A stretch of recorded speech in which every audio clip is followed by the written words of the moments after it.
Nous sommes Marché Express Bureautique MED en cycle.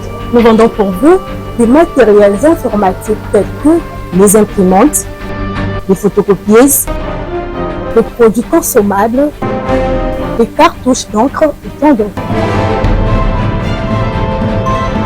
Ici chez nous, nous avons une expertise depuis de 20 ans dans les domaines d'impression et de fourniture de consommables informatiques.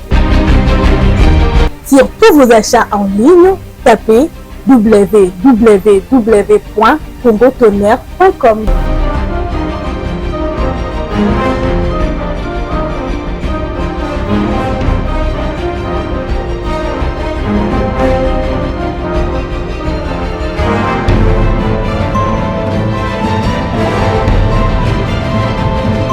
Mais c'est vraiment un marché informatique.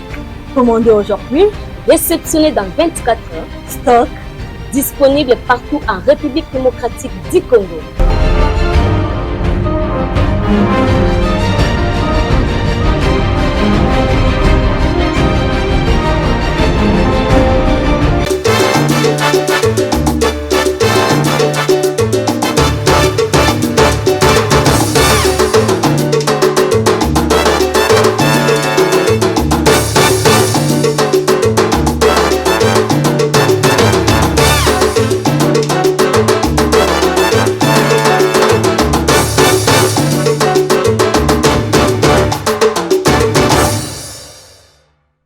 République démocratique du Congo, ville-province de Kinshasa, Mbonda Ekolo, magazine d'actualité, Mote Congo Kinshasa, Mote Congo Brazzaville, diaspora partout, confiance, Nabino, Obope Sarabiso, la fidélité, il y a un boosta Kabiso, et pousser mon écolo, tout le temps partout pour que tu puisses Sabino, information sur et à temps réel, rentrée parlementaire, c'est-à-dire qu'on annonçait déjà, dans mon pépé moro, donc on ne sait jamais. Si réellement que moi, je suis Vital Kamere à Kobima vainqueur, mais souci. C'est comme ça qu'il y a quelques heures, quand il y a bon moyen, il y a perchoir, voilà.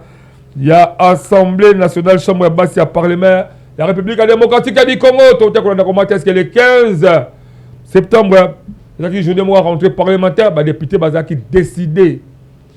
Qui décidaient toujours qu'on peut savoir que Vital Kamere, mon déco, ils allaient dire pour que le KP Sabino information sur et fiable et que permettre les Congolais aillent comment est-ce que rentrée parlementaire et Zalaki. Si c'est plateau, je suis avec invité Mokama Kassimi Balé, inspecteur général adjoint, il y a décidé parti cher, il y a Mouanamboka Martin Faïlou, maître Kézito, à qui j'ai dit bonjour, maître Kézito.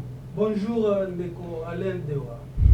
Voilà, de l'autre côté, il y a peut-être Kézito habitué, tout ça peut sous une analyse mon nene ya makasi obilo nyoto bolingaka partout boto benganga ba ndeko baza kuna na niveau ya diaspora. Je vois là maman belé, en tout cas maman na kotanga komono maman Docine na moni de zo benganga partout pour retourner comment est-ce que mon mboka Christian Moucheke si réellement que azalaka kaka amoureux ou bien azalaka muto azalaka la vision ya papa Etienne Tshisekedi wa Mulumba yé to za de plateau encore de nouveau mon mboka Christian Mukaba oui.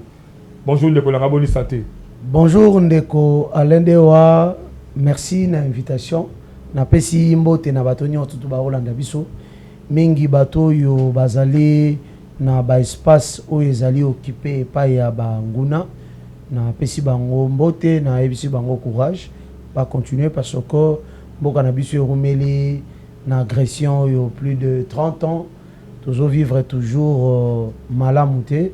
Et na PCP maître Kizito toujours partagé na iso sur plateau mbote mokolimbi sana biscuit na ngonga mukie na lingi ko rassurer population oyo azalaka oyayaka Pascal oyo azalaka na njili na kimbanteke na ntele que selon ba rumeur oyo bato ya mitema mabe balobaki na ba radio que bandeko na biso ya SID oyo basanganaka na ba matinée politique na bango to maté ya bapesaka na tongo ke bazali ko beta population oyo balataka bilamba ya mokonzi mboka na lingi ko démentir information wana ko yebisa population que le bourgmestre de la commune de Massina M. Chiko Katumba Joseph na ba service ya sécurité ya commune ya Massina ezali ko bunda tant soit pe pona ko sécuriser population ya Massina na ba bien na bango.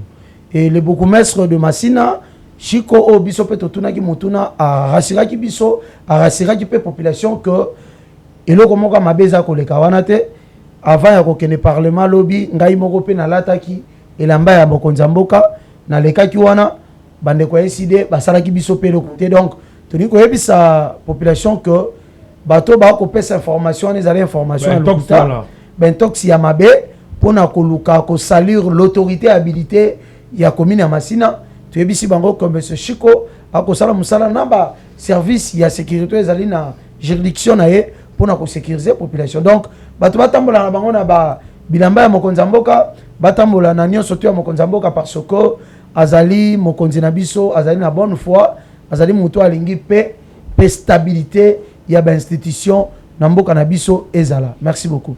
Voilà, merci beaucoup à les qui moi gratana mais ko li pour pesata moi idéologie à wato sur la likambo Italie rentrée parlementaire et derrière les caméras là je vois il y a la présence il y a moi mboka Christian Moucheke de l'autre côté je vois Wilfried Samba papa ya bana ebele accompagné na Benjamin Kilunga régie finale les maboko ya ingénieur Ingrid Mateta présentation toujours et pas moi mboka la bino Alain de Wayo à télémia Moubou ya ba congolais pour que bozwa ba information moko ya solo. Voilà.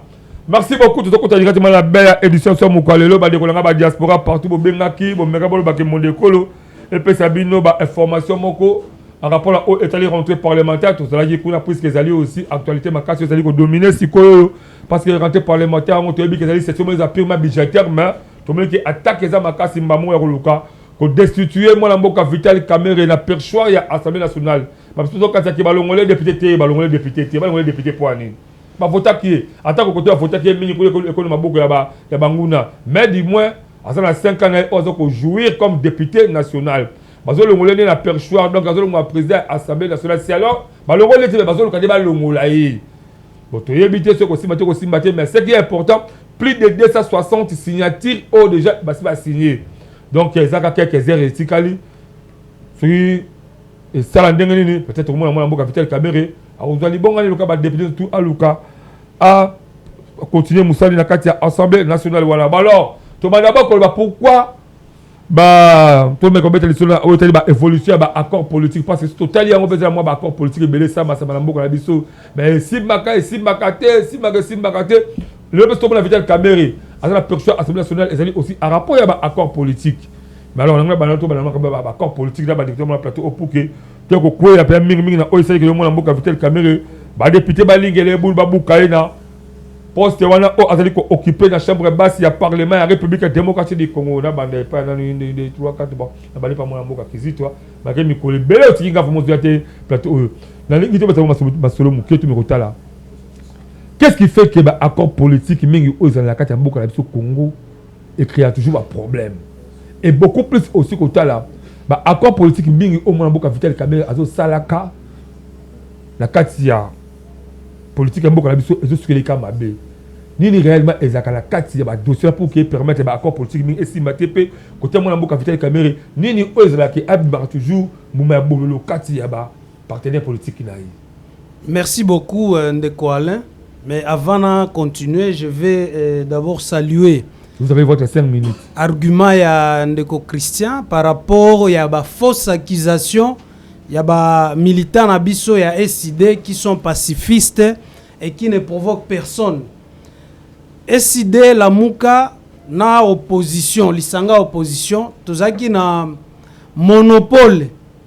En tout cas, il y a ko persuader bakolo pouvoir pona batika bizaleli mabe akoyiba mbongo ya mboka batika bizaleli mabe akonyokola peuple kasi eside tilelo eza parmi ba parti de valeurs oyo toza na école du parti et la kisaka ba militant na biso na ba résistant ndenge nini ya kotosa baninga ou bien ba population baninga na biso population. Je chute parce que vous posez question moko très pertinente. Il y a masolo yo ezali koleka ba accord politique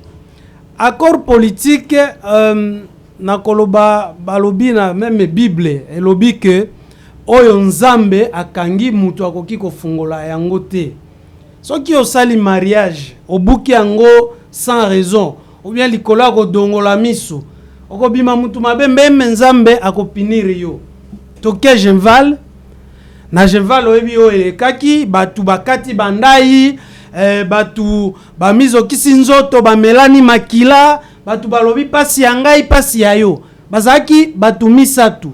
Donc le trio de malheur nako cité a ndeko Chilombo nako cité ndeko Katumbi nako cité ndeko Vital Kamerhe balapi balobi awa tosangani eza pona intérêt à peuple pasi ya peuple pasi na biso soki peuple continue kolela pasi to pesi na nzambe nzela abeta biso fimbo mutaliboso asinyaki akoro ana Moïse ndeko Moïse Katumbi Chapwe alongwe na bato likolo ya lokoso nae ya pouvoir babengi yango assoiffé de pouvoir alongwe batikalaki batu mibale ezali ndeko Chilombo na ndeko Vital Kamerhe.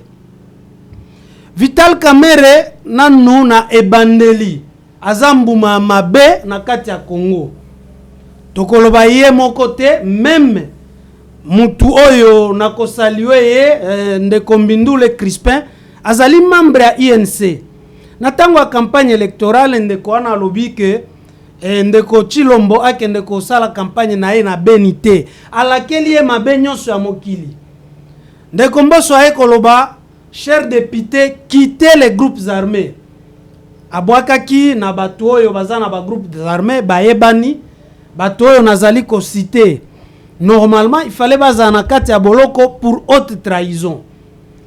Maintenant je vais rentrer en ce qui concerne ndeko Vital Kamerhe azalaki toloba molongani politique un ami politique ya ndeko Mbindule oyo alingi kokwesa elelo azali mwana oyo auti na cour politique na ye azalaki membre ya INC bakongole tokomi na mémoire ya mukuse kasi lelo na kimbuma mabe ya ndeko Vital Kamerhe toyebaki ndenge apotanaki na ndeko Kabila batu nyonso balobaki Kabila za mabe tout ça ce n'est pas notre problème parce que ezaki ba contrat satanique oyo bango basinyaki pona konyokola peuple kasi lelo aye kosala mariage politique bango na ndeko Chilombo basigné ba accord bake na Nairobi basigné ba accord politique ya gouvernance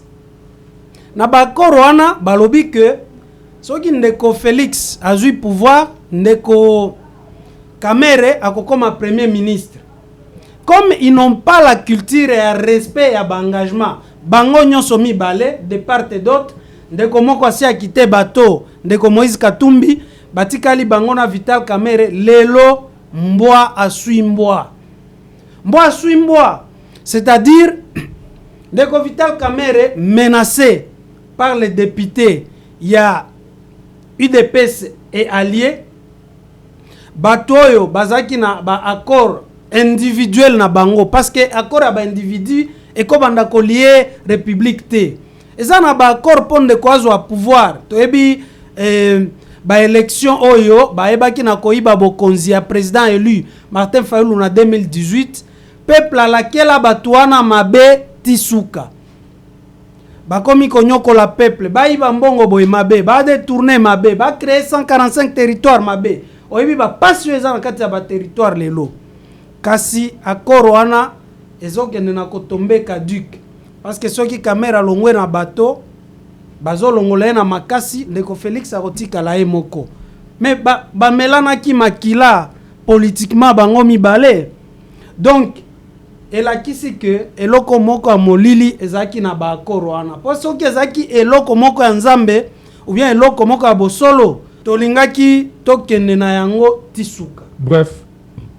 Bref, les hommes politiques congolais n'ont pas la culture et le respect ya ba engagement yango wana ekomi lelo ba signer ba engagement lobi nango ba buki yango parce que peuple azoko se retrouver te bandeko na biso na este bazako kufa bazako lela nzala batu bazaba sans abri na Congo insécurité za na Kinshasa sur tous les plans peuple aza ko se retrouver te yangona et komi ko zongela bango ba retour. Très bien. Voilà, merci beaucoup. Bon moi le plateau za polé là. Plateau za polé même ko la messe au monde ta bouteille moi ma ezalité. Bon même de ko kitsa zolo baza pour ça mai. Yo de ko yebike. Ozala entreprise na yo. Et ça la ba mai, ozala besoin ba mai na yo pe ete kama, te ka ba mai surtout ezo pesa. To ba sama le vir mo kele mon bon le pe bata. Ta plateau mon école ngo polé, ya ka ba mai na yo kitsa biso autre celle le publicité malam e ko permettre que population il y a RD Congo va consommer yo avec impact d'idéologie. Voilà, mon amboka Christian Bukaba Olandi ba allégation mon amboka Kisito par rapport à accord aux amis la katamboka na biso ba accord andeng na ndenge zoma ba accord andenge na ndenge to sangana ande pour le karaba accord mais tamoko esimba kate. Quand on peut même accord amener ça qui Vital Kamerhe n'a fait secret du chef le chef de l'État. Le Vital Kamerhe c'est comme si a commis subir humiliation moko boye. Pour le rôle de Sikawana la personne assemblée nationale. Nini oyo et ça la kaki ba accord mengi esimbate et pourquoi Vital Kamerhe a commis que subir humiliation oyo na place que abimaemo dans lequel même a commis subir humiliation il y a plus de 260 signatures déjà et ma pétitionnaire. Merci Anedewa, je voulais rectifier Makambo Ndeko Alobi. Ndeko il faut que les accords au bato ba signé akeli mobe ko likondi ambokate. Soki Mwanamboka Félix Tshisekedi Tshilombo, le président de la République, Basalaka association, ya bango mibale, tango azolo babongo abosana que Fayulu Pazalaka na bakor na association yepe na muzitu, toyebi suite ndenge zalaki, mutu moko balongoli ye présidence ya Lamuka aboyi kolongwa. C'était monsieur Fayulu. Monsieur Fayulu abosana te monsieur Fayulu na Lamuka tango alobaka asalaka proposition moko boye batindaka na parlement amitiaka ye moko acteur majeur ya proposition na mécanisme moko ya alobaka ya paix. Donc toyebi comportement ya Fayulu ndenge ezalaka. Je ne suis pas là. Donc cet accord est constitutionnalité.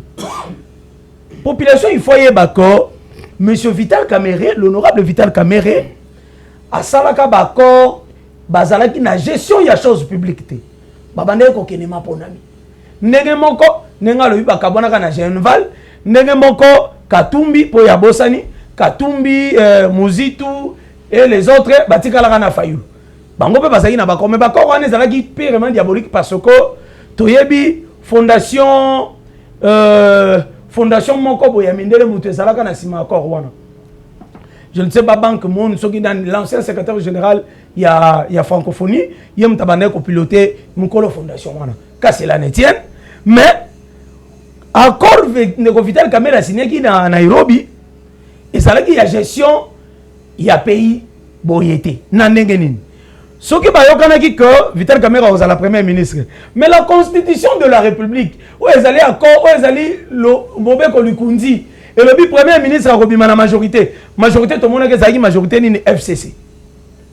Le président de la République a kokai kokiba, Babiloko est constitutionnalité. A kokai jamais kokima.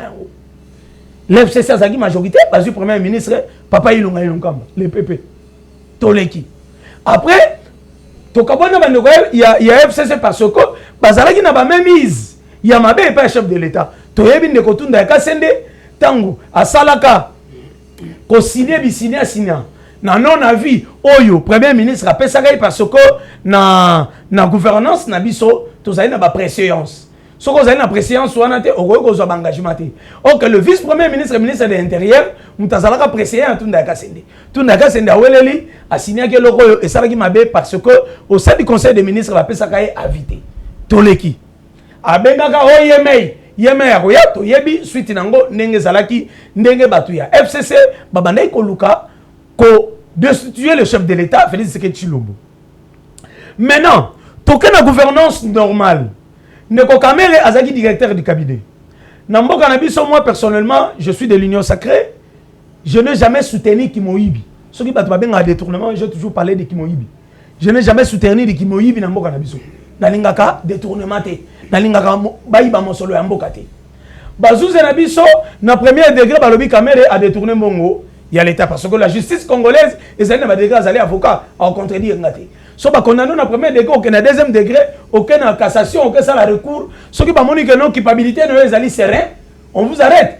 Ba condamné, ba continuer ko condamner, ce que ezali te ba ko quitter yo, ba libérer yo ndenge salama na ndeko Vital Kamerhe. Maintenant, aux élections 2023, population, il faut comprendre. Il n'y a pas eu des accords entre le président de la République avec l'individu Kamerhe. Pourquoi je dis l'individu? Parce que le président de la République était déjà garant du bon fonctionnement des institutions. Kamerhe a été ministre national de l'économie. Après Kobima la prison. Après Kobima la prison. Donc, il y a que fonctionnement de l'État, et bien, il dépendre du président de la République, après ça m'a cassé pas Kamerhe. Au niveau de l'Assemblée nationale, il y a eu plusieurs candidats. Bachiru Kwebo, Mbosso, Ndeko Vital Kamerhe. Bakena préliminaire, où ils allaient entre l'union sacrée. Ba voté préliminaire, tout le monde Ndeko Vital Kamerhe a gagné la préliminaire. Le coup de l'union sacrée, au sein de notre famille politique, il y a ce qu'on appelle la liberté d'expression, la démocratie vraie. Tout le monde hier mutazui, moi to discuter zate, to qu'il y a une élection, tout le monde peut membre de mon opposition Zali à Moïse Katumbi, Zali rapporteur adjoint, si je ne me trompe pas. Maman Dominique, celui qui a co-cité, Zali rapporteur adjoint, il y a Assemblée nationale. Après ça qui place wana, il y a opposition. Pour le règlement d'ordre intérieur, il y a Assemblée nationale, il y a opposition, place, il y a responsabilité, il y a bureau.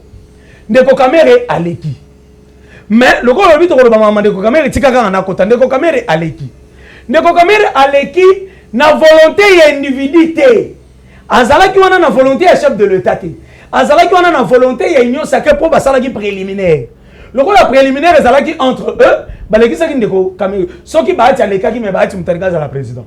Mais batu il faut ba yeba que ba éviter le gars Ndeko Kizito, ba éviter ko loba que le chef de l'État a signé un contrat moko to partenariat moko bonan de ko Vital Kamerhe ezalaki occulte. Non, c'est faux. Ce que ezalaki occulte vraie position occulte ya mboka na biso ezalaki plan ya Martin Fayulu. To sali élection 6 mois après abomi parlement. Martin Fayulu na programme na ye na mamuna bango la muka population bo sanate alobi population bo sanaka avant population ko bo sanate Martin Fayulu soka bimaka président na mboka na biso programme na ye lingai ko zala nini 2 ans ye président 2 ans mutu mususu président 2 ans mutu mususu président wana za programme ya la muka ya Genève. Donc balingai ko boma mobeko likundi ekolo to zali na yango. Donc cette question il y a partenariat to ya accord moko boye ne revient pas au chef de l'État ou bien dans moment actuel que le président de la République, selon hier, ou M. Vital Kamerhe, bazo tiaye mupandi par rapport aux accords signés avec le chef de l'État. C'est pour cela qu'on a rappelé aussi la population que les accords signés avant qu'on commence à pouvoir, les accords moko, to benga kango accord il y a poids. Tianga poids, ce qui to komi boye, to kotal. Mais kobo sanate, la loi établie en Mboka, la constitution. Pour vous, l'accord politique en Mboka Simba, parce que la loi établie un rapport, il y a beaucoup de considérés des accords accords privés, à côté ou comment? Non, mais il faut pas y avoir que tant que ça l'accord, il faut se référer à na Mboka comme on dit, il y a école na biso. Président de la République, ce qui a comme président Ndeko Vital Kamerhe a comme premier ministre, en fonction que l'IDPS cache à l'époque. Ils ont majorité au Parlement. Comme il n'y a pas une majorité au Parlement, bah, il faut laisser bateau une majorité au Parlement pour respecter notre constitution. Bref. Na bamibeko mususu ya mboka na biso. Donc na mboka na biso ezali na problème ya ba accord avec les individus pour la gestion ya res publica. Ba accord basala yango pour na koluka kokota na gestion ya res publica. Après avoir kokota na gestion ya res publica ndeto ko yeba oyo to ko sala boye pour atteindre tel objectif. Mais il n'y a pas eu des accords pour que Ndeko Vital Kamerhe ait la présidente et l'Assemblée nationale. Il n'y a pas eu des accords. Il y a un président de la République pour Ndeko Vital Kamerhe ait la présidente et l'Assemblée nationale. Voilà. Merci beaucoup. Bon, tu vois, on a vu à rapport au accord. On a maintenant d'abord que le niveau Genval, avant tout le monde a commenté est-ce que moi, Vital Kamerhe, Moïse Katumbi Chapwe, Félix Tshisekedi Tshilombo Basanganaki. passe na yo passe na nga ezaka juste donc sabino nde ba remember to kalsa leska to utaki ton élément juste à 30 secondes on revient après ce plateau c'est parti la régie. Dike ngadiani dike bangadiani Félix ikumele mwana wa Kongo eyo pasi na yo pasi na ngai pasi na nga pasi na yo mateso yangu mateso yako pamoja juu ya Kongo asante mpasi na muno mpasi na nge pasi na nge bangi na muno pasi ya bana Kongo ya Kongo mpasi na muno mpasi na nge okay pasi ya policier pasi na beto pasi ya fonctionnaire pasi na biso pasi ya magistrat pasi ya biso pasi tabu ya militaire ni tabu yetu sibote dike nga balongi ndike nga dietu dike nga dia mpulushi dike nga dietu mateso ya ba fonctionnaire ni mateso yetu mateso ya watoto wa masomo etidia pasi na bango pasi na biso mateso yetu mateso ya ba mama mateso yetu asante pasi ya ba étudiant na ba jeune na biso eza pasi na biso nyonso mateso ya ba étudiant mateso ya population yote ni mateso yetu shibote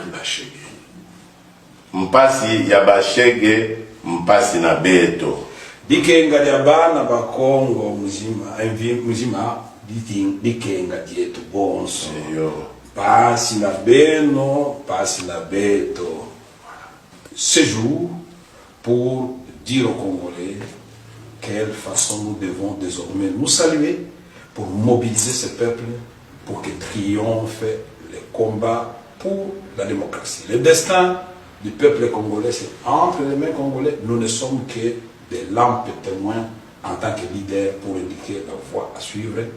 Le peuple gagnera parce que Dieu est avec nous. Personne ne sera contre nous.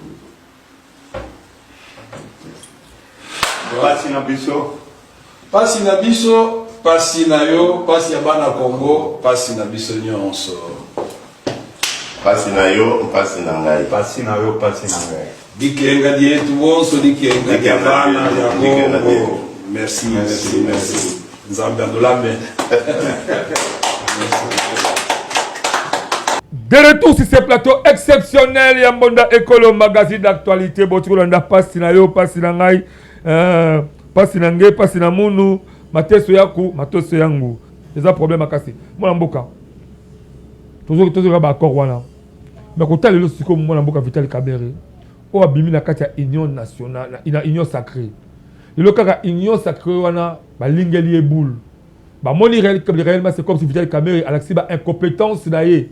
La perchoir wana la préféré ba destituer yo étant que moko ya essayé la muka étant que moi politique na miso o yo zo la politique en moko na so tant zo na humiliation parce que selon nga Vital Kamerhe il fallait démissionner là avant mais c'est pas métier ngonga o asuka o na miso politique tango tala yango est réellement avenir ya Congo politique mais ça qu'on promettre avenir mon meilleur. Bien, merci Ndeko. Union sacrée eza lisanga banganga. Donc, eza batumoko, eza nanu continuité ya FCC parce que nani pouvoir en place, le système politique, il y a eu des PES, ils n'ont jamais eu un projet ou un programme de gouvernance. Awa tolingi koloba que Ndeko Christian alobi le programme c'est un programme où ils ont reposé sur la loi de la République, la Constitution, mais le premier violer la Constitution en Mboka. Et ça va tuer l'union sacrée. Le détournement, il y a des fonds publics. Et ça, c'est bango pour bango ne gouverner. Mais tant qu'il n'y a pas eu accord pour na Vital Kamerhe Azala na perchoir, donc il n'y aura pas accord pour na Alongwa. Est-ce que Yeka Kandem Tatangela qui président à l'Assemblée nationale? Et pourquoi il veut s'accrocher? Félicitations à nous, nos députés, parce que cette fois-ci, ils sont en train de montrer leur maturité. En termes que nul n'est indispensable, nul n'est éternel, n'a pas poste à l'État. Mandat à l'État, Zali, Batie, Lelo, lobi soki répondre na ba attente ou aspiration à peuple te bakoki kolongola yo na yango nazo féliciter na ko encourager ba député basali initiative wana kasi ndenga lobi faut que to respecter loi ba député mission na bango eza ko contrôler ba institution excusez c'est leur mission régalienne. Et loko basali et outil na contrôle parlementaire sur la gestion de Vital Kamerhe. Ils ont parlé de la gestion opaque. Si toqué trop loin, Ndeko Vital Kamerhe lelo azali, je peux mettre entre guillemets suspecté na détournement ya 9 millions ya dollars na compte fictif et ce qui compte nini ya fungola ki mupanzi. Na makambo wana nyonso, il ne voulait pas recevoir le député. Mais awa a comme ko recevoir nanzinja député aleki Vital ayambie. Ba greffe wana nyonso et pesi ba député ningisa ya ko longola ye, ya ko destituer ye pona azonga député. Pourquoi il veut s'accrocher? Akoki ko démissionner. Ce n'est pas ye kaka te muto atangela ki azala président ya Assemblée nationale. Kasina minute oyo, il est vomi par ses pairs, il est vomi par son paré politique qui est Ndeko Tshilombo. Bango nyonso baibaka pouvoir en 2018. Mais alobito s'appuyer na constitution. Toyoka qui par-ci par-là la fraude à la constitution, la fraude constitutionnelle. Ba député oyo ba le kaka na fraude. Ils ne vont rien produire na kati ya hémicycle wana. Normalement, ce qui est là qui dépend de nanga, il fallait to dissoudre déjà parlement wana pour que to voter ba député à malam. Sans crise institutionnelle au dessus du parlement, sans crise institutionnelle. Crise institutionnelle les a déjà à tous les niveaux ndeko. To bandana nous na union sacrée na bango ya bandeko Christian. Union sacrée des institutions mbokate, des institutions c'est tout. Eza institution mbokate. Justement constitution politique moko boy. Pardon, eza constitution mbokate mais eza ko regorger ba élu. Bah, animateur à l'institution. Cela veut dire que s'ils avaient un projet, il y a gouvernance dans Mbokoyo, ils allaient déjà faire quelque chose et kobimisa peuple na pauvreté et kobimisa est na kati ya balkanisation oyo et ça ko avancer à grande vitesse. Mais union sacrée c'est une coquille vide où il n'y a que des conflits internes. Conflits internes wana il faut les cas na etumbelo ezali dialogue. Oyo tozali ko prôner oyo la muka ezali ko prôner bona tozana na bomoko tozana na cohésion nationale lelo oyo omona ki ndeko Bemba atindi ba député na ba soutenir motion ya ko déchoir ou bien ya ko destituer Ndeko Kamerhe. Donc allez-y comprendre que il y a déjà des querelles internes à tous les niveaux et dialogue wana ndeko ya na cohésion nationale ndeko sala que to réparer mabe onyonso ezali ko salema sur le terrain politique. Voilà li ba proposition ya mwana mboka maître Kizito azali inspecteur général adjoint ya SID. Muna moto azala droit ko pesa opinion na parce que to luka bien ka to bima la kati ya libu o bana linga pesa mwana mboka Christian Mukaba maloba to que d'abord na niveau ya Assemblée nationale. Tout le monde a commenté est-ce que moi la mboka Vital Kamerhe a s'excuser devant député pendengani ba député va réagir à rapport à excuse ya moi la mboka Vital Kamerhe parce que ba que il faut donc est à moitié pardonné. Bon toi dans l'élément heure avec après ces plateaux c'est parti la régie.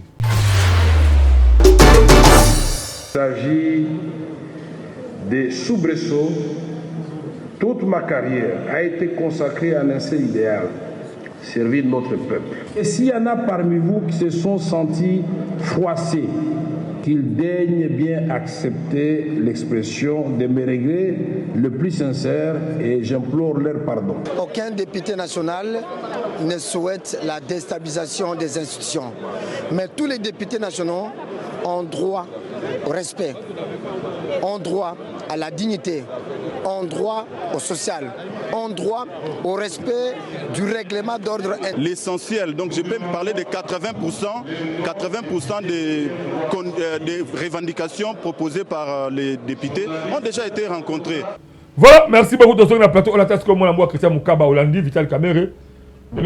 a signé pardon pas député, mais on va député décision bon va ok. Non, même si a signé pardon c'est que a reconnaître ma benaï. Mais autant que mon amour Vital Kamerhe Ozali meilleur partenaire na bino. Autant on a même bandendinga babaki mateso yako mateso yangu. Passe na yo, passe na ngai. Vital Kamerhe oyo lelo so sala kata assemblée nationale c'est parce que bino na IDPS bo chaki poids. Bo bimisa kike parce que ko tala na niveau poids politique entre IDPS na INC, IDPS azaki na ba député belé. Bino bo sala Vital Kamerhe akomana sika wana. Mais moko ya bino bo sala partenaire makasi. Moninga ya bona mboka fait tirer du chilo ba kasi ba utile musika. Mais oyo abima la humiliation. Vous comment ça tire ngondenge. Et pourquoi vous banga Vital Kamerhe que la 2028 a petit fait tirer du chilombo ou vous banga Vital Kamerhe boumama be o razo be bisa avenir ya nyo sacré wana. Ndekwale na ngina bongisela maître Kizito. Maître Kizito, vous êtes un avocat, je vous respecte beaucoup, mais je suis très désolé. Yakoyo Kayoko Lobak crise institutionnelle les alliés. Je pense na rotindo ke kotanga iso constitution oye banini o constitution et lobby makambo etali crise institutionnelle. Tango ko lobak crise institutionnelle les alliés ça signifie crise institutionnelle e ko sala maboyi. Ce qui peut-être oye ba gitetika na ebisa yo. Ce qui conflit les alliés entre les institutions. Il y a pas de conflit. Na mboka na biso. Institution président de la République a osam sala madame. Asa même moral na parlement na gouvernement. Institution gouvernement, lobby. Madame la première ministre a une équipe de gouvernement. Bah qui kotika projet de loi de finances. Bah 15 à 20 milliards comme ça. Projet de loi de finances. 20 milliards comme ça. 12 milliards. Projet de loi de finances tabango. Donc projet de loi de finances depuis maman Soumino Azali, bah projet ni onto loi de finances ayana yango bandima yango.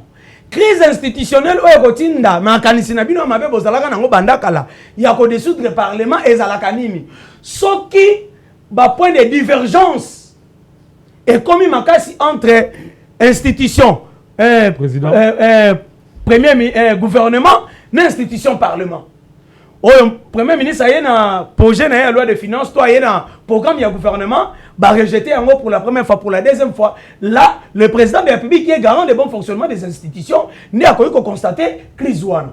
Mais na yebisi population makamunde ko kizito alobi azaki na maîtrise na yangote yango wana alobi crise ezali. Boye ba ete crise institutionnelle na mboka na biso ezalité. Ndeko Alain Ndeko Vital Kamerhe azali député le quoi ba député nyoso. Ba PCK on a loba na plateau na ba PCK kaka ndingisa yonde koma okamba biso ba poste no yoza député supérieur ko le kabatutu non les poste kamba biso zo kaka kamba biso ezali ko biso na ba catholique nde to lobaka kire na vicaire bango ni on to ba sango nenge pe to ko loba cardinal na monseigneur so peut la ndinga ba club école na c'est moi bidel général par exemple école ba ko pesa bidel général école mais na kata salle bazali na ba bidel ya salle voilà donc il ko lobate que le bidel général ndaza chargé de discipline école non après spécialité après spécialité pour ba voter ko voter mais maintenant l'article 60 si je me trompe pas il y a règlement intérieur et assemblée nationale et lobby boy na session extraordinaire assistant parlementaire bazali na droit ya ko bénéficier ya katikati ya salaire na bango il faut ba futa bango katikati pour na minute bazana 600 et quelques dollars et 5 ba futa bango katikati ya salaire na bango oyo na session extraordinaire et salama quitté depuis Ndeko Vital Kamerhe azali lelo yo ba député bana na bango bazongi kila cité ata ko bazwa ke monument na bango. Na règlement intérieur et lobby était l'assemblée il faut bimisa mbongo apesa bango na assistant na bango mbongo ba futa bana na bango ya classe mbongo ya classe et bimité na ba député ba ça ba na classe je vous dis les loyaux nous avons compris que même règlement intérieur et assemblée ils allaient respecter et pas moi na mboka Vital Kamerhe a ko respecter en côté pourquoi ko respecter en côté. Peut-être il pensait n'engende kwa lobby au partenaire naé atikié. Le président de la République, meilleur partenaire et président de la République, est la population congolaise. Pour le président de la République, il est redevable et pas nabiso. Même en privé. Nabandeli. Le président de la République a zalana camarade. le président de la République a un allié sûreté. Allié sûr, il y a président de la République qui a une population. Parce que biso ba tout votaka, biso pe ba tout sanctionnaka. Ce qui biso to décider to lobby, to longoli exemple na mapona mindenge le kai to lobby to longoli c'est que à respecter bisoté. Loko la zali wana bisoté ba meilleur allié na ye. Parce qu'un top c'est pas député allié pour le cabal des un top est allié parce que si aujourd'hui le président de la République comme garant du bon fonctionnement des institutions, il s'impose les lois de kokizito bakoloba. Tu sais que nous avons dirigé l'institution. Tu sais que nous avons respecté la constitution. Tu sais que nous avons respecté respect, il y a texte, il y a mbokate. Respect, il y a pouvoir, il y a chaque institution. C'est pour cela que le président de la République a lobby, même rumeur, parce que ça non le oui rumeur. Parce que ça allait nous rentrer, ça l'a quitté. Mais bande ko ba que ba député bazali na légitime ya ko sala musala wana. Mais nos députés aussi bazana na responsabilité quelque part. Tomo ndenge nini tango ndeko Vital Kamerhe o yamba ba caucus ayambi ba caucus ndenge mbongo e mata. Ils allaient 13 000 comme 15 000 est-ce que le député congolais, les acteurs politiques en général congolais, ils pensent vraiment réellement pour la vie à Congolais, pour la vie à petit peuple? Est-ce que comportement va au salaire malamu? Là, vous posez la question même aux députés. Non, c'est ça je pose cette question. Comportement va au salaire malamu. Il y a qu'on respecter le règlement intérieur na bango. Est-ce que bah qu'on peut qu'on respecter souffrance ya Congolais social à Congolais. Congolais souffrance et l'équipe mingi azwali pa ya kolia. D'être à l'union sacrée, j'ai toujours dit, il faut pas qu'on ala toujours wana pour na dialelo. Nous sommes à l'union sacrée pour aider ceux qui gouvernent, pour accompagner les chefs de l'État à réussir sa mission quinquennale. Mais les acteurs majeurs ce sont nos législateurs. Mais les législateurs en Europe, le col basali acte ya malamu, ya kotika pétition na bango o ezali na mibeko likundi, o ezali pe na règlement intérieur na bango, ba penser pe na biso parce que cette session est purement budgétaire. Très bien. Donc, bah penser Nabiso, que nous avons besoin de pain et de paix en République démocratique du Congo. Merci beaucoup. Là, je vais encore compléter par rapport à Malobama Moga Christian Moukaba, la tasse comme le député. Bravo, bravo, bravo. Bon, ça, c'est important pour que vous Luka, bon, de Vital Kamerhe. Il y a un problème, la Bible nous a sauté. Tout le peuple.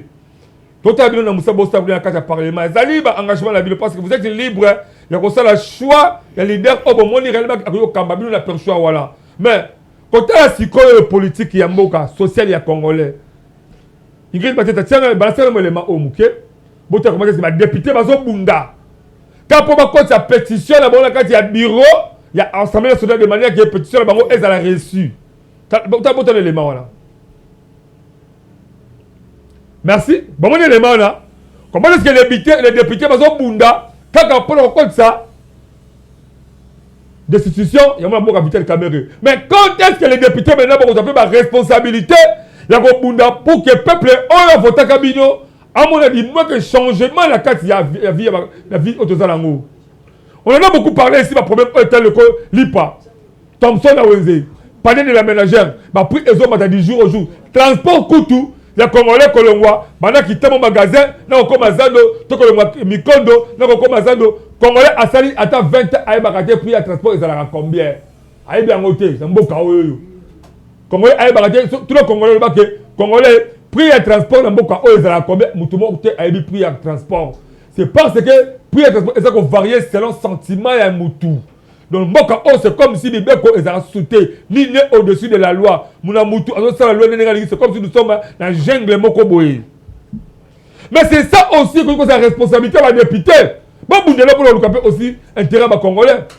Bon, vous n'avez pas intérêt à la population. Oh, vous ne passez pas ça. Vous passez qu'à vos propres intérêts. Parce que vous avez Vital Kamerhe. Parce que vous avez dit que vous avez dit la makité. Donc ça, il constate que M. Labino est comme il y a un Coca-Cola. Malgré le chef d'État qui a dit ba me kota la train de vie ya mboka na ba toucher ba salaire na kata ba institut ya mboka na pour nous moni que ba buki ba salaire na bino école mabe koleka. Mais vous faites quoi maintenant pour la population à voter Kabino? C'est ça aussi. Donc c'est pas un juste pour député, bon ça ko bunda bon pour luka intérêt à congolais lipa ekita 300 fois pesa lipa ya musuni. Oh maman wuti ko bota mwana akokota le bona kata misi musuni atira miliki akombelisa mwana akokolesa mwana. Toi c'est tout mon biloko kwa bongo. Voilà.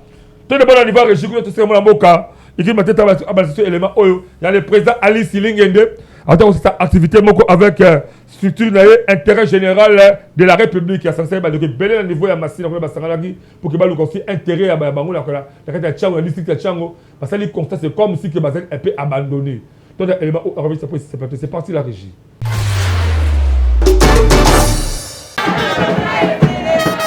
Nekonanga ya Congo. Botala ebele ya batu oyo mingi bakotuna baye basoki ezalaki feti tope manti ya football. Zokande ezalaki population oyo bayaki kondima présent na appel ya le président Alice Lingende leader munene na kati ya Changupe mingi na commune ya Masino na cadre ya structure kitoko oyo abimisa na kombo ya intérêt général pour la République IJR na mokuse. Tellement que le président Alice Lingende azalaka mutu ya batu ebele pe soki kaka apesi mon ordre ezalaka toujours respecté. Mokolo ya dimanche le 14 septembre 2025 ezalaki occasion po na ye akutana na babase na ye ndenge kaka boza komona plus de 1000 personnes ba papa ba mama bilenge na bakoko posa na bango ezalaki kaka ya kozwa message oyo le président Alice Lingende abombelaki bango. Bondimela ngai ke rencontre oyo ezalaki ya kokabola maputa te mbongo te loso te soso te ezalaki nde bokutani ya bolingo kaka po bazwa message oyo ekorapele bango na bomoko. Bino moko boyoka ndenge le président Alice Lingende vrai leader oyo akanga ville province ya Kinshasa ndenge azako évangéliser liboso ya membre ya intérêt général pour la République. Tolanda soki totali superficie ya ville ya Kinshasa eza na 9,345 km². Odi maluku moko eza na 7000 km². Ozo comprendre? Beli chango aza munene. Maintenant sikoyo to comprendre que chango akomi kosibir injustice. Bazobo ya kopesa chango pouvoir. Soki bazobo ya kopesa chango pouvoir, chango ekotongama. Chango ekotongama. Na mate ya kitoko oyo population balandaki esalike bazala toujours bomoko po changu ekende liboso. Na suka ya masolo boyo kandenge mbonda ebetamaki kitoko. Toye awa tina komona ke président Lys, le président de la structure l'intérêt général pour la République, nous sommes venus ici auto-défendre Chango. Parce que on a fait le constat Chango est abandonné. Chango a subir d'injustice makasi. D'injustice sur Chango a subir lokola Chango a tata na mamate. Mais nous avons un président de la République oya bengami na kombo ya Félix Antoine Tshisekedi. C'est pour cela que ko senga na ye état ke na bana Chango. Na injustice au gouvernement bimaki bana Chango ba bimisi ata moko tata natif moko Chango te a se retrouver na gouvernement na. Yango tozo senga na mokonzi ya ekolo ke a penser na Chango. Bana Chango balobi Chango ezali poumon ya ville province ya Kinshasa. Chango par rapport ya identité, par rapport ya grandeur superficie à ville province à Kinshasa est à 9,345 km². Maintenant, Maluka Pamba est à 7000 km². Ce qui est aussi Chango est à 80% de la ville province à Kinshasa. Chango est à Batubele. Chango est à Belipe Bele. Il y a un autre seigneur dans mon conseil ata la Chango. Chango est à Mité. Tout le seigneur dans la président de la République a promis à moi natif Mora Chango à la ville province à Kinshasa. Pour ceux qui m'ont commis gouverneur à ville à Kinshasa, Chango Kobonga, pour Kotonga Chango. Intérêt général pour la République, et Zamo Bagana idéologie, oyo, le président Alice Lingende, Azako Kumbela Yango, avec impact dans la idéologie. Toko Senga, na mona nyoso ya ville province ya Kinshasa pe, ya Chango en particulier, ayebake, bato ya suka ya Noé, Yango oyo. welela okota po ensemble de tokotonga ville province ya Kinshasa elongo na Tchangu. Biso mbonda ekolo en tout cas kosamba eza kutu te tofuli kaka mokako swa pe tobetisi kaka mbonda.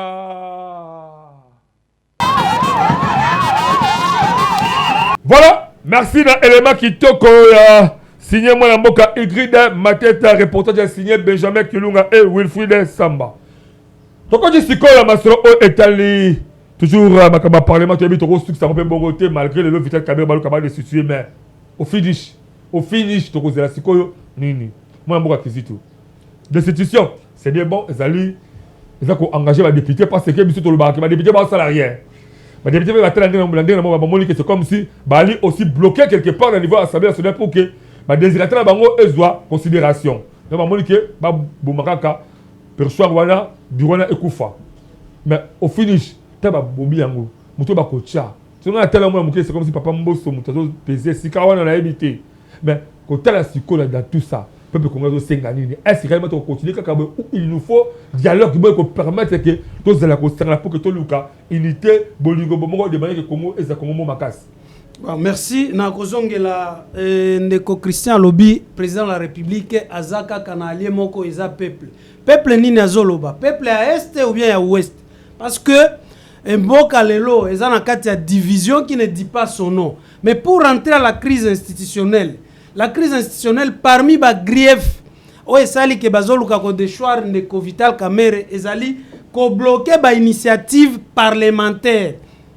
Parlement eza institution attitrée ya mboka. Mais nakati wana tangu yazo ko bloquer azo sala nini azako protéger ba poulain na bango o baza na gouvernement. Ba député pe basiliki.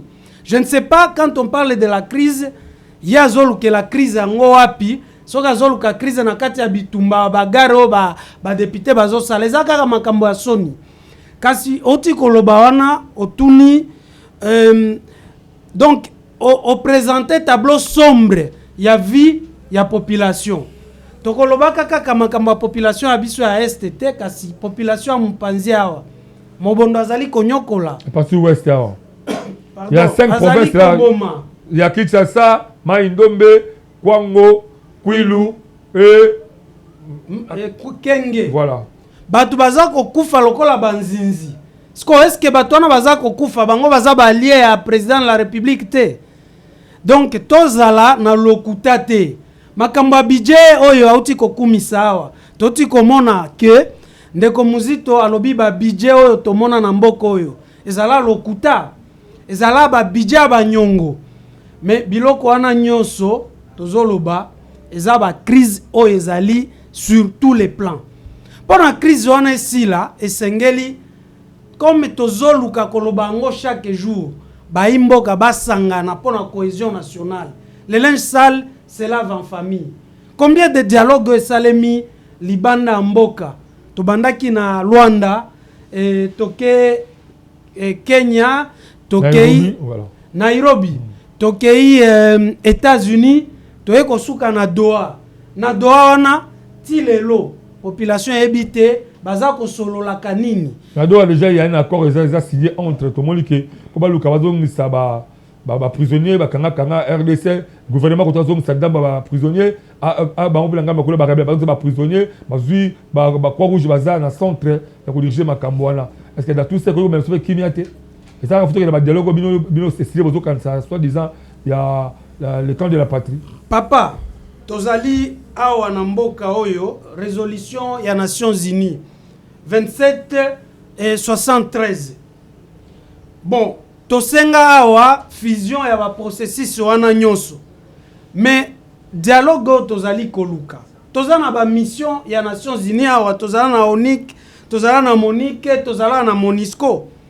Tozana résolution ya chapitre 7 ya résolution ya Nations Unies.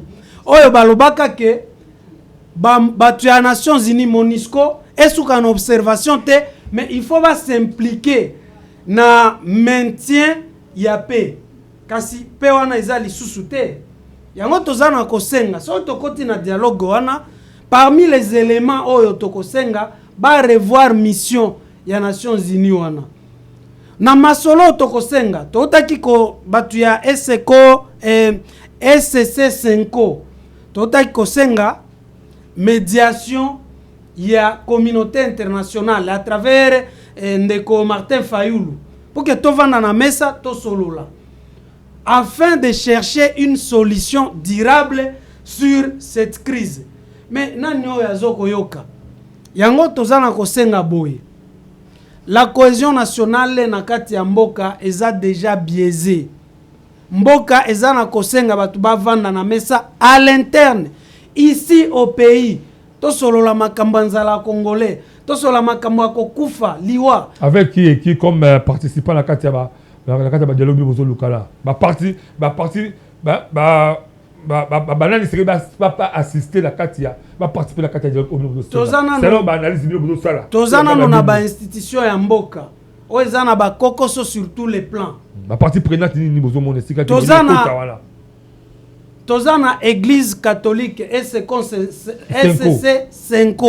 Batu basenga ki dialogue wana à travers ndeko Martin Fayulu. Tozana opposition. Tozana opposition armée, tozana opposition non armée. Tozana opposition parlementaire, tozana opposition extra-parlementaire.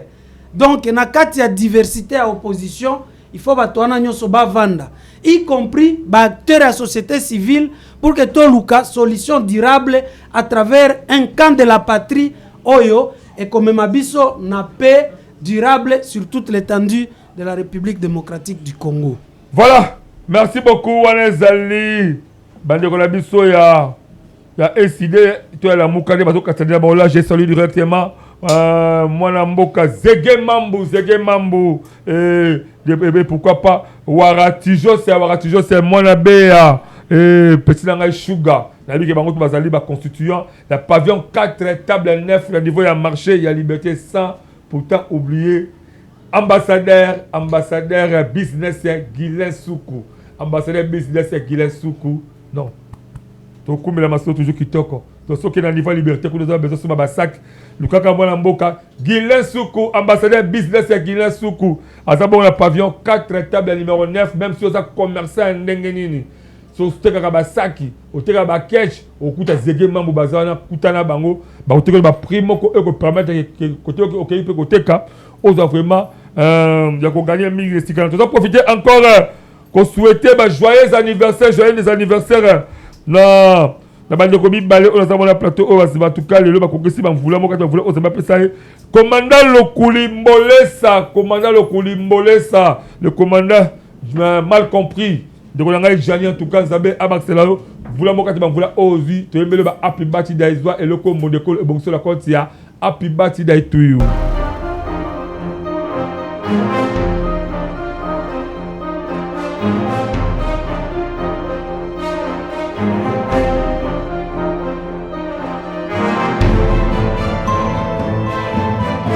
Merci beaucoup.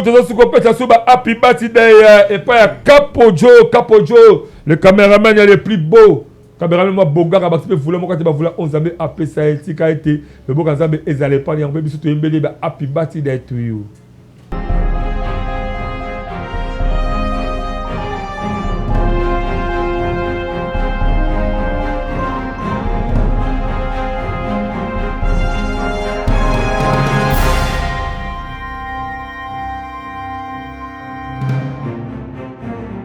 Voilà. Merci beaucoup, mon amboka Christian Moukaba, aussi pour la dire à Maître Kizito, inspecteur général adjoint SID. Oui, certainement, le député va agir selon le PSI à l'Assemblée nationale. Mais au FIDICH, est-ce que c'est important que le dialogue et que permettre qu'ensemble, malgré le dialogue, il y a un autre, Maître Kizito à la partie prenante. Opposition, la guerre, Basimando qui non, opposition, Basimando qui était, après si, la partie prenante est belle. Mais bien sûr, la union sacrée. Est-ce qu'on peut croire dans le dialogue et le maquis la Katamboka? Bon, nous avons rectifié Ndeko Kizito. Nous avons rectifié Ndeko Kizito azoloba le contraire ya makambo akoloba. Ndeko Kizito atalisi alobi na doa eloka malonga salamité na États-Unis na Nairobi boy na boy photo solo na biso. Mais ndeko Kizito na président na Fayulu, ba kay sous plus loin, ba le bio que communauté internationale est là. Ça c'est quoi ça? Au juste tout ça la dialogue nini. Ndeko Kizito il faut ba yeba na Martin Fayulu, le quinquennat du président de la République azali na yango. Le seul l'unique personne où azali na habilité constitutionnelle. Ali na nigisa ya kobengisa dialogue, ezali le chef de l'État Félix Tshisekedi. Lokuta. ezali senkote ezali SCT soki ezali senko SCC bala mukalo ba bengisa dialogue soki ali ndeko Martin Fayulu ala mukalo ba bengisa dialogue mutu akosala makanisi wana wako matérialiser souci wana le chef de l'État aza mutu alingaka dialogue aza mutu oyo amesana na dialogue mais dialogue ngo ekosala na précipitation ya idée na bangote bazoboya ba dialogue esalami ya libanda pona koluka ba solution ya crise oto ali nango parce que ba tifo ba crise na biso to yango ya très profonde ezali bitumo e bandi na boye ya Félix Tshisekedi tine boté na bo continent alors binde komboso lobaka bande ko babima na ba groupes armés Kabila za na ba groupes armés nous avons compris que non na ba Kabila na bananga bazalaki na ngona sima ba groupes armés donc malheur oh, nos amis de Sud Kivu, Nord Kivu, bah vivre même ya Ituri, ezali très profond. Ezo senga bato ba aider biso. Mais chef de l'État na discours na ye na makambo na biso union sacrée parce que makambo wana etalaki nation te etalaki union sacrée alobi clair. Dialogue mutazali na nigisa ko bengisa yango ye. Dialogue ngo pe kozala suggéré to pacification to nini ya batu bususu te et ko sala mabiso. Pourquoi vous voulez seulement les CC et la Senko? Le président de la République n'a bonne foi na ye pour mboka na biso ezali pays laïque. To ali na religion mon côté. Moi je suis catholique hein? Catholique à makasi. To ali na religion mon côté. Oyo ko lobaka no biso de bakolo Congo non. Abengi pe confession religieuse d'église de réveil boya. Bakimbangiste boya banani batormeli sali boya bossa la dialogue ensemble à travers ba étude oyo bato wana ba ko sala ne ba ko yana cahier de charge pas chef de l'État le temps durée heure mois jour année ezo dépend de quand chef de l'État. Mission chef de l'État ça a organisé dialogue na mboka na biso ça a organisé dialogue té parce que azana mission munene na mboka na biso. Il a des défis à relever. Il a tant de choses à faire. Asa concentré te pour la mukana tongo ngana lingi dialogue. Liboso zalaki ka SCC Senko lelo na baloli ezali sous SCC Senko te na ko senga ba paya pe isubaya. Mais en attendant bango moko ba ko finga ba dialogue oyo tomemi libanda. Vous comprenez? Tozali pays, tozali na mikanda oyo, bato basina, tozali na ba charte ya Nations Unies, ya Union Africaine, tozali na ba organisation ya ba Afrique na biso. Soki likambo ekoi na mboka na biso, tokoki ko traiter ngulu biso te parce que nous avons nos frères, nous avons nos pères. Ezali ba organisation nationaux, internationaux plutôt. Oh, tozali ko dépendre. Donc bref, il est temps que le Congolais va comprendre que le chef de l'État azali na souci na détermination ya ko aider boka mais batinda ye na côté na volonté ya ndeko Fayulu te que to sala dialogue lobby akosali sa dialogue na ngonga ya yebi na jouro ya yebi na makambu oyo yazali komona oyo kotinda ye asali sa dialogue wana. Donc ce n'est pas le moment parce que nous avons encore du temps. Le chef de l'État a beaucoup de temps pour na ko pesa congolais et loko azali ko luka pour que vina biso ya kelasi ya santé ya justice ezala ndenge esengeli. Voilà.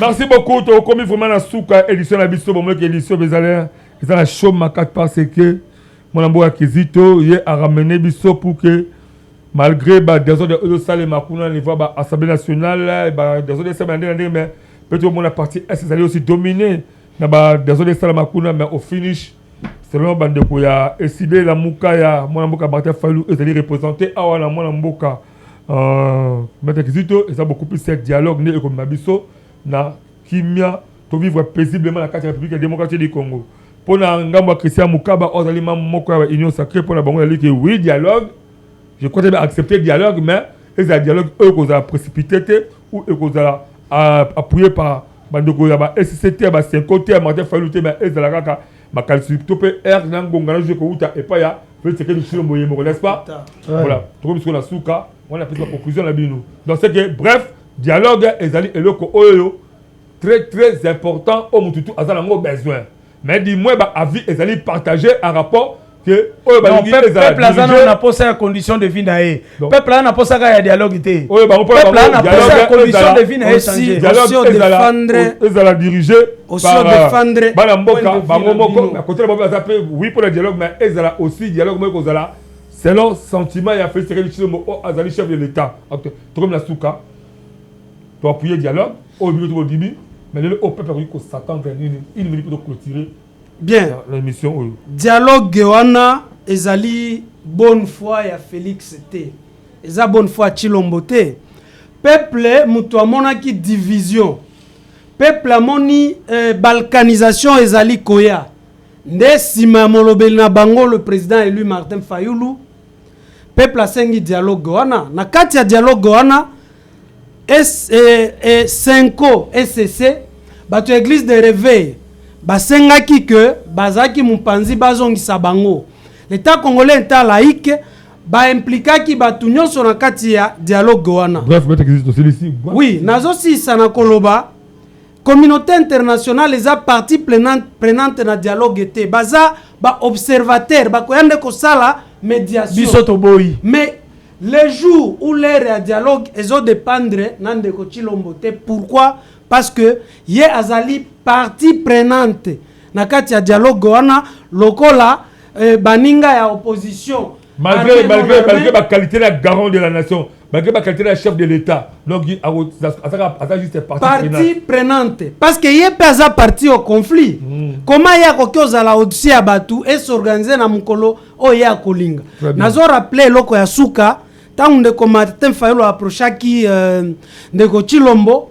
akendaki koyebisa ye que balkanisation ezo ya grande vitesse to créer camp de la patrie pour que bana mboka nyonso baya kovanda na mesa kasi soki oboyi osali matoi mangongi akoloba na koorganiser mukolonga na kolinga mukolo na kolamuka malamu na kobengisa dialogue yeba que Martin Fayulu président élu akosukola maboko nyonso ekoya na sima ekozala na mutu ya ndeko Tshilombo. Merci beaucoup. Oui, tu conclure nayo. Alors, mot de la fin à rapport à Ototi Koloba, vous êtes d'accord pour le dialogue mais pour la bino Ligue Félix c'est que Tshilombo nous a regardé moment où ça partie prenante un mot pour la fin. Non, merci beaucoup pour l'invitation. Ndeko citoyen congolais Martin Fayulu il n'engage pas la République. Président élu. Donc Martin Fayulu a koyi koloba tche makelele na yeto ko bina ndenga binaka ezo ko engager pays té. Donc ils ont engagé pays na aza symbole ya nation donc symbole il y a une nation na biso ezali président de la République élu Félix Tshisekedi Tshilombo. Donc merci pour l'invitation. Je voulais simplement remercier aussi l'honorable Mapamboli azali parmi les jeunes députés ya province ya Kwango ba ko sape musala malamu l'honorable Mapamboli un grand merci nandengo azali pe ko bunda ko lobela makambo ya situation ya Kwango na niveau ya parlement. Un grand merci na honorable monseigneur Zéphirin Fumapanda Malamba pour na makambu ya bana gungu pe ozali kolobela ozali kobunda pour que solution ya courant ya kakobola o batikela biso na kwilu ezala vraiment touro yo bakoka kosala yango donc bana ya kwilu bana ya Kwango basengi na monseigneur Zéphirin Fumapanda loba likambu ya courant na biso pour que courant ezala na province na biso ya grand bandundu en général pour que éclairage to longwana molili oyo batika bakoko na biso. Voilà. Merci beaucoup. Merci beaucoup. Nabi que Nabiso vraiment partout na la République démocratique du Congo beaucoup plus à ville province ya Kinshasa na ba province ezali zinga nango sans oublier ba l'équation Nabiso la province ya Kwango à travers radio les coq ezali kata ville à Kengi en tout cas. Bonjour à monsieur ezali Mondeko le débat ou le débat mon makasi ezali réflexion mon makasi malheureusement tant de trahi je crois très bien prochainement tous et la monde va détail surtout beaucoup continuer qu'on s'abonner massivement à la chaîne YouTube de ce monde école officiel peu bah dire on va province à Kwango bobe sur la 090 37 48 303 090 37 48 303 merci à Wilfried Samba merci à Écrit de ma tête merci à Benjamin Kilunga Merci à Christian Moucheke, merci à mes deux amis, tout à l'heure, mettre Kizito, puis à Christian Moukaba, je crois très bien que Tiki Bakula de Suspense, on est censé, donc on se encore à Masolo prochainement. Je vous retrouve prochainement à l'édition de la Soko, je vous aime beaucoup plus. Bye.